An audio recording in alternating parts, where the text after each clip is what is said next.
Terry Crews. So I'm talking about Terry Crews. Right. And I'm understanding why people joked about him back then, but also was saying like, I guess I was kind of comically talking about it. I was lightheartedly speaking about it. I think it's a serious issue, like men being sexually accosted or anybody being like sexually mistreated is wrong. Like that, it goes without saying. But if you say anything that's like sounds different than what people tell you that you're supposed to say, they're upset.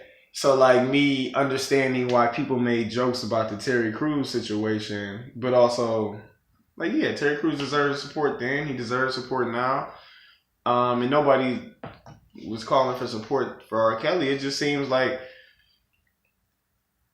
if we continue to like overlook that portion, you never really get the if you overlook the portion of what makes somebody that sick and what may have happened in their life to make them that sick. I believe everybody's a product of their experiences. Then you never really get to understand what made them monster. You know what I'm saying? And then you never get to kind of identify signs of what could be making another monster as things that should be taken out of, like, you know what I mean? Like, yeah. What was happening when he was younger. Not to say that something was happening, like, but just to say that it seems like it's worth the research or worth the eye, even though he's done people to in such a sick way. Like, you know what I mean? We are human, so it deserves to be looked at, I think, for a lot of people's sake. But the niggas was upset that I understood the humor in Terry Crews. But I don't know. It was just kind of like, you know, like a lot of people was coming at my reality. Somebody told me my children should be taken.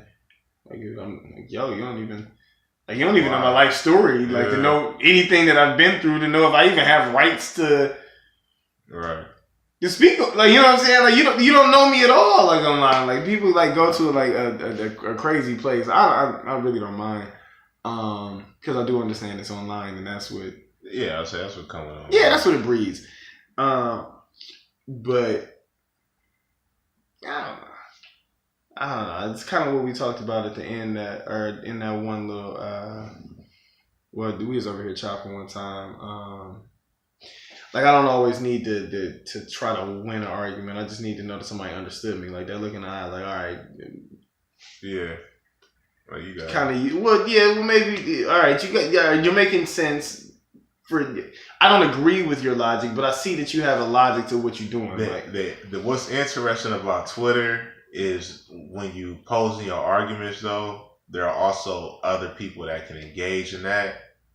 And, it's so fun. Like fact check and rebuttal and all types of stuff. So, you know, it's like you're not arguing with just this one person. It's like everybody else is watching too. And if you say the wrong thing, somebody else can chime in. And it's not even a wrong thing. It's you just have 280 characters, which is like it's more than the 140 that you used to have. Yeah. But it's still just enough to be taken out of context. Like, you know what I'm saying? Like, yeah. Cool. Or if you only want to read the 280 words that you see here, but we done had like 1,000 worth of. But it'll all right, cool, whatever. It'll be that one down there that go viral, and then like, AG, and somebody go come in and be like, "Yo, you like, bruh, like, did you?" If I open up my mentions right now, like every time I went on Twitter, it's a 20+. Bro. Like, it's either like people that supported some shit I done said, it's either people dogging me or just likes on either side. That's the funny thing about it. It's always going to be either side. No matter who you are or what you say, it's always going to be somebody that agree, and it's always going to be somebody that disagree. No matter how foul something get, it's always going to be somebody that is on either side. Perspective is reality. Yeah. And there's always there's either side of a line, because there's going to be an underdog and exactly. So now you could either do, like online, what I like to do, like what I don't mind, well, not what I like to, what I don't mind doing and what I don't stray away from is playing with the, like saying something that the moral majority might find like offensive. Not necessarily offensive, but something that you can't say. Like, well, you can't say that. It's wrong. Yeah, what's wrong? Like, you know what I mean? It may not be 1,000 the most accurate, but it's a logic, it's a viewpoint. Like, I need an example. Like my Terry Crews shit. Like, okay, being able to find humor in someone being sexually assaulted. That's essentially what took place. He was sexually assaulted. He wanted his case to be taken serious. The Twitter population seems to think that like what gets said online really has something to do with his legal case. Like, you know what I'm saying? And everybody discredited his case by making jokes online.